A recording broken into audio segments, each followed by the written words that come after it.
Hello and welcome to the CHING. Today is our 4th episode, and we're going to talk about the Wuji and the Taiji. But first of all, we have to review what we learned last time. And before we start, we can see that this is the same tree diagram that was given to us last session. And we start with the universe and then the Taiji. And we can see the universe is also Wuji. So Wuji and Taiji, and then these three: phenomena, number, and philosophy. So what are these three things? Well, the easy way to look at them is simply by using what they represent. So first of all, we look at phenomenon. So phenomenon can be represented by this: heaven, or qian. This is a form of phenomenon. There will be more complicated phenomena such as the 64 trigrams, which is simply adding another 3 layers. Now this is the qian, as in the 64. It's also called the qian. And it's made of 2 qian, or 2 heavens. And then we go into the number. What's the number? Is it 1, 2, 3, 4? Well, it's similar. Well, the number is sort of like the river map. I believe we remember the river map. The river map has 2 layers: outside layer and inner layer, and the inmost layer, the center of it. And the outmost layer is made of 1, 2, 3, 4. Right? But they're arranged in dots. This is a form of number. Now we're going to talk about the philosophy. So philosophy is really easy to understand. Just think about it. Think of it as principles. What the Book of Changes is trying to teach us. Such as the Confucius 10 Wings. 10 wings to take you into the Book of Changes. 10 wings to explain it to you. That's a form of principle. So now we begin with our this session, which talks about Wuji and Taiji.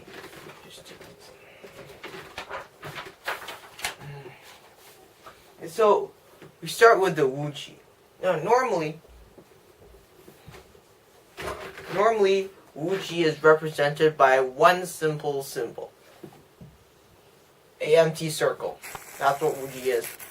That's how it's represented normally in books. Now, why is it an empty circle? Because the Chinese have a saying that within the Wuji you can't tell where the yin and the yang are. So it's like mixed together in a giant bunch. It's like crunched together. So that's why you just represent it using an empty circle. This is what the Wuji is.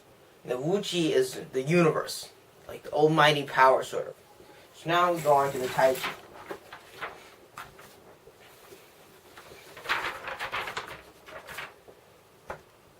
You can see it's very similar to the Wuji, except inside you find that it's different. We can start with this picture. So, some people say that the Taiji looks like 2 yin and yang fishes. You see that it might have come from like a plate or some kind of caveman painting. Over here you can see 2 fish that became this, that becomes this, which we see all the time. So the Taiji has many applications because it contains both the yin and the yang. Well, within the Wuji, it's normally we say that it's the pure yang qi. Well, this is also the pure yang qi, except there is a little yin within it. You can see that we can clearly see where the yin and yang are bordered. That's what it's called, able to be seen yin and yang. That's what Taiji is. You can see the borders between the yin and yang. Now, unlike the Wuji, which you can't see anything, basically. And so, the Taiji, you can see it's yin and yang yu. It's yu meaning fish. And so, that's the Taiji. The Taiji has many applications, such as in Chinese medicine. In Chinese medicine, we don't believe in killing the virus or the bacteria that infects our body. Rather, we find what's causing the trouble. Usually, what the Chinese medicine doctors say is that your yin and yang are unbalanced. So, we try to rebalance it by giving you some kind of medicine, such as maybe your bone marrow has some problems, so that's why you're not producing enough white blood cells to fight off the infection. We don't try to kill the infection, we try to boost up your marrow. We try to make marrow produce more white blood cells. That's a form of looking at Taiji. Another form of looking at Taiji is cultivation, which is really high level standards and is not really easy to perfect. But during the ancient times, there were a lot of people who did it. Okay, so I guess that's enough for today, and thank you all for listening, and see you next time.